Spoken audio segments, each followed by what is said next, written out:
A população de Patos de Minas não aguenta mais tanto barulho. Diariamente, as reclamações de perturbação ao sossego aumentam no município e muitos levam o caso para a polícia, mas acabam desistindo da denúncia. A recomendação do Ministério Público de Minas Gerais pede que a PM só aceite a ocorrência se a vítima se identificar. A medida visa coibir o abuso de autoridade e frear a cultura policialesca da resolução de conflitos.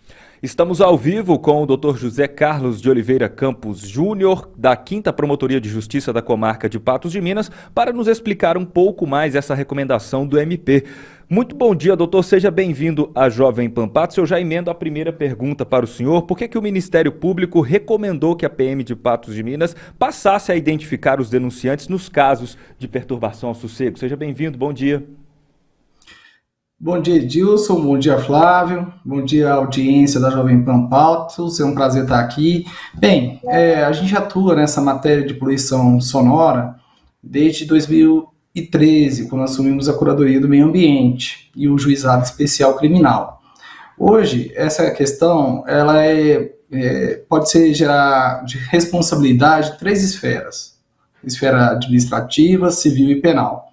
Na esfera penal, a gente tem a regulamentação da perturbação do sossego na Lei de Contravenções Penais, e a Lei de Contravenções Penais exige a identificação da vítima, porque a gente tem que demonstrar para a Justiça que a conduta de poluição ela acaba perturbando uma pessoa, um indivíduo, um conjunto de indivíduos, e essas pessoas elas têm que colaborar com a Justiça na solução do caso.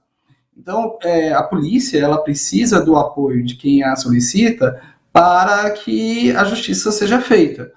Então, essa é a razão pela qual a gente recomenda à polícia que faça a identificação das pessoas que se sentem incomodadas, porque se não houver identificação, não é possível promover a responsabilização penal de quem está realizando a conduta perturbadora. Dr. José Carlos, bom dia. Aqui é o Edilson. Hoje a cidade vive sérios problemas com a poluição sonora. Como o senhor acredita que será possível resolvê-los? Bem, Edilson, é um problema complexo. Você tem poluição de diversas origens, né? Você tem a poluição oriunda de atividades econômicas, você tem aquela poluição episódica de uma pessoa que em determinado momento da vida dela faz um barulho e acaba incomodando. Você tem a poluição causada pela falta de atuação, né, do poder público ao licenciar atividades que são barulhentas. O caminho é o cumprimento da lei em vigor e o aprimoramento da lei em vigor. Nós temos uma lei de 2004, a Lei 5.430, a lei municipal, que tipifica de maneira objetiva o que é poluição sonora na cidade de Patos de Minas. E incumbe ao poder público municipal fiscalizar o cumprimento dessa lei.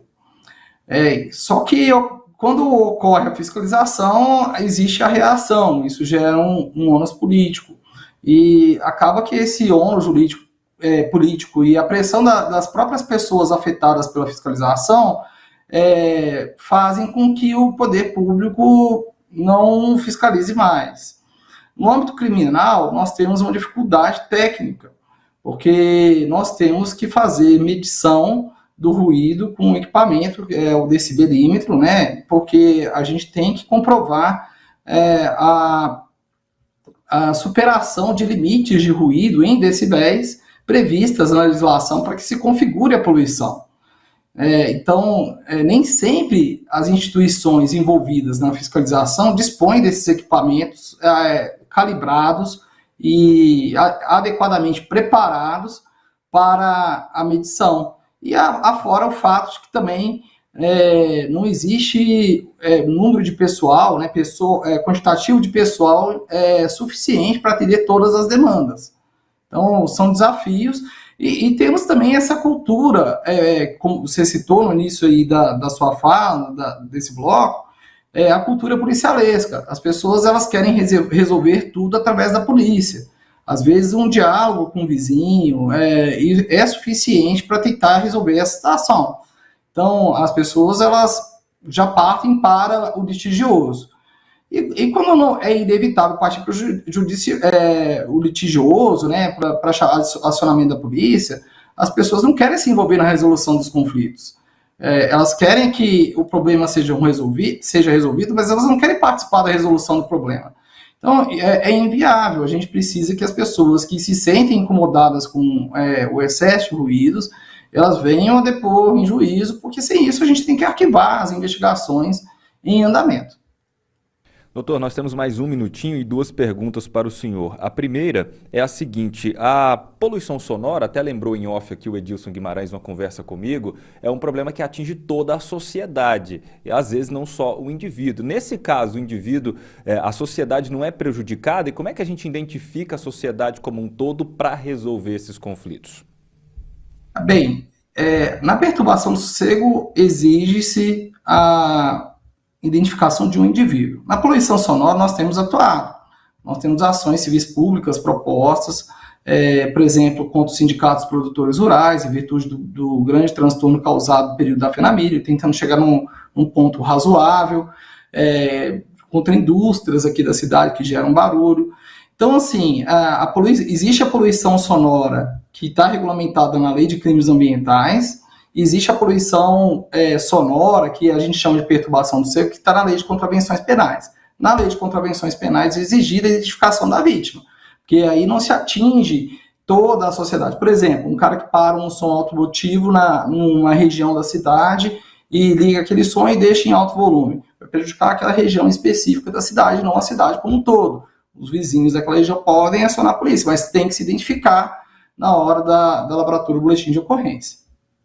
Doutor José Carlos, para finalizar com o senhor tem conhecimento de casos nos quais os cidadãos usam da perturbação do sossego para perseguir, por exemplo, aquele vizinho muito chato? Sim, como eu disse, existe um incômodo objetivo, que é esse que a gente afere através do decibelímetro, que a gente usa o decibelímetro para verificar a superação do limite de ruídos. Existe um incômodo subjetivo, e às vezes o incômodo não é o barulho, o incômodo é um mau relacionamento com o vizinho. E aí há o acionamento da polícia reiteradamente, e a gente vê muitas vezes que a polícia chega no local, não existe nem som ligado. E afora que as pessoas utilizam o nome iuris, né, que é o nome jurídico dessa contravenção penal, que é perturbação do sossego, para tentar forçar a justiça a adotar providências que estão fora do tipo penal. Então, sim, é possível dizer que, às vezes, o acionamento da Polícia Militar se deve por mau relacionamento entre as pessoas. Conversamos com o promotor de justiça José Carlos de Oliveira Campos Júnior. Doutor, muito obrigado, um bom dia para o senhor e até uma próxima. Eu que agradeço. Obrigado. Agora em Patos de Minas, 7h05.